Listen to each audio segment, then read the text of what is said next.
Sir आज क्या हुआ जो पेंशन अदालत आपने लिए, कितने कर्मचारियों का पेंशन?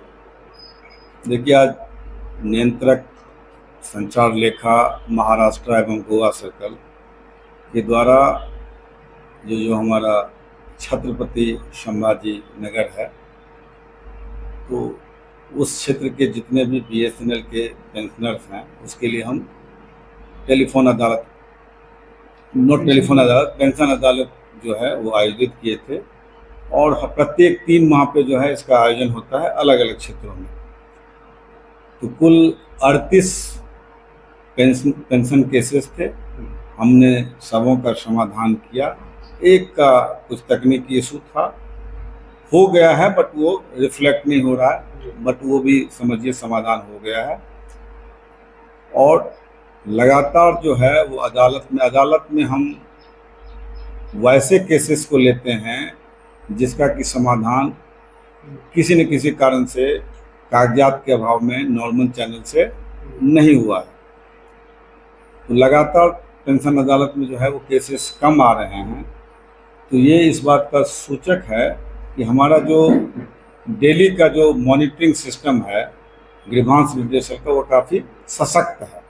बहुत अच्छी तरीके से जो है वो पेंशनर को हम सर्व कर रहे हैं और 38 के 38 मामले का निपटारा हुआ। और आपको ये भी बता दें, जो समूचे भारत में कुल 4.5 लाख 4.5 लाख बीएसएनएल के पेंशनर्स हैं। और उस 4.5 लाख में जो हमारा महाराष्ट्र सर्कल है उसका 40 महाराष्ट्र एंड गोवा का 43,000 है, जो कि 10 से 12% बीएसएनएल का जो टोटल संख्या है उसको कवर करता है। और उस हिसाब से जो है वो हम भारत के दूसरे या तीसरे नंबर के बड़े पेंशनर्स वाले राज्य में आते हैं। करीबन जो 1 crore, not 1 crore, 130 crore in terms of monetary money disbursement, 130 crore जो राशि है वो पेंशनर के मद में, सिर्फ पेंशन के मद में जो है वो प्रति महीना औसतन हम लोग खर्च कर रहे हैं, जो कि सालाना 1500 करोड़ के लगभग आता है। और ये सिलसिला चल रही है। अगले तिमाही में जो है इस दिन हम लोग और कहीं आयोजित करेंगे और बहुत ही अच्छे तरीके से कार्य हो रहा है और अच्छे अच्छे गुड प्रैक्टिसेज सुझाव भी आए हैं, जिसको कि हम भविष्य में उसका निपटारा करेंगे। जिसमें कि एक बड़ा डिसीजन लिया गया है कि जो भी 80 साल या उससे ज़्यादा के पेंशनर हैं उनके लिए हम विशेष शिविर का आयोजन करेंगे डिजिटल लाइफ सर्टिफिकेट के लिए, हाँ, ताकि उनको कोई कठिनाई नहीं हो। अभी कितने दिनों में उनका जो पेंशन की राशि है वो मिलने वाली है? पेंशन की राशि नियमित चलते रहती है। नियमतः जब भी कोई, लेकिन काफी लोगों का कहना है कि मैं बताता हूँ, उसके कई कारण हैं। नियमतः जब भी कोई कर्मी रिटायर करता है तो नेक्स्ट मंथ से उसका पेंशन का वो प्रारंभ हो जाना चाहिए। लेकिन पेंशन प्राप्ति के लिए कई तरह के कागजात हैं, आवश्यक डॉक्यूमेंट्स हैं, माने ड्यूली फिल्ड अप वो होना चाहिए।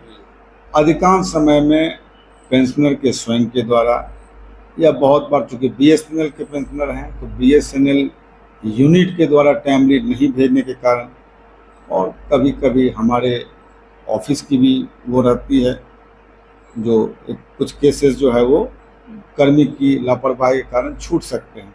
तो ये सब अलग अलग कारण हैं, बट हम लोगों का उसमें बहुत गहराई से जो है वो डेली बेसिस पे हम लोग मॉनिटरिंग कर रहे हैं। और आप देखें ना, 38 केस ही मात्र आया है।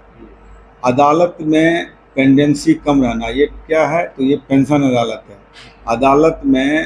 पेंशन अदालत में केसेस का कम आना क्या रिफ्लेक्ट करता है? रिफ्लेक्ट ये करता है जो नॉर्मल जो सिस्टम है वो ऑटोमेटिकली अच्छा फंक्शन कर रहा है। इसीलिए अदालत में आउट ऑफ अदालत ही उसका सेटलमेंट हो जा रहा है, मतलब हमारा सिस्टम ही उसका ख्याल रख रहा है और केसेस घट रहे हैं।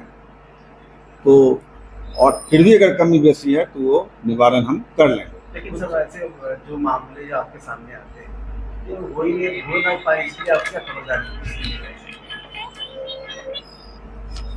ऐसे मामले जो हो ही नहीं पाए, देखिए हम लोग, ये गवर्नमेंट ऑफिस है, गवर्नमेंट ऑफ इंडिया का फील्ड इस्टेब्लिशमेंट है, डिपार्टमेंट ऑफ टेलीकम्युनिकेशन का, तो जो मामले नियम के तहत हो सकते हैं उसको तो करेंगे ही करेंगे और करते ही हैं।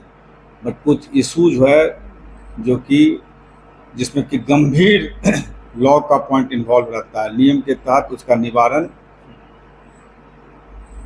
संभव नहीं है, तो उसमें हम जो हमारा हायर ऑफिस है दिल्ली हेडक्वार्टर उसको रेफ़र करते हैं।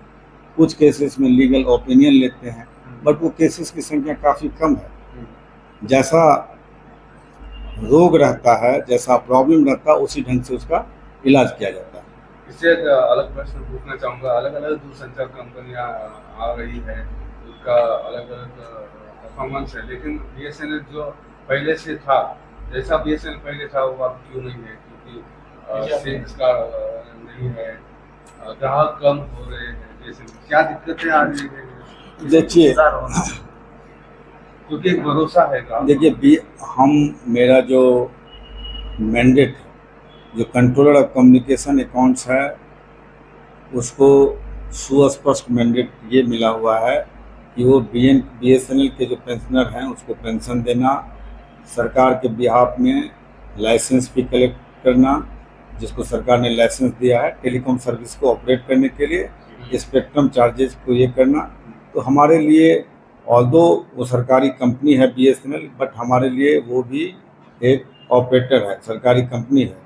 सेवा देना बीएसएनएल का काम है, और इस विषय में जो है अगर ये कमी आ रही है तो ये बीएसएनएल जो है वो ज़्यादा अच्छे तरीके से आपको जवाब दे पाएगा, क्योंकि ये पोर्शन हम सरकार ने सेवा देने का काम जो है वो काफ़ी पहले ही 2000 ईस्वी में ही बीएसएनएल को दे दिया था। ये हमारा मैंडेट नहीं है, सरकार का काम है पॉलिसी फ्रेमिंग, और उस ग्रीवांस रिड्रेसल के लिए बीएसएनएल है, और regulator TRAI, telecom regulatory authority of India, वो TRAI है, वो इसको देखता है। हाँ, लेकिन जनरल पब्लिक के हैसियत से ये ज़रूर है, अगर मार्केट में किसी भी कंपनी को सर्वाइव करना है, अपनी मात्रा बना के रखना है, तो उसकी अपनी सर्विस की जो गुणवत्ता है उसको इंश्योर करके रखना होगा, चाहे वो बीएसएनएल हो या कोई भी कंपनी हो।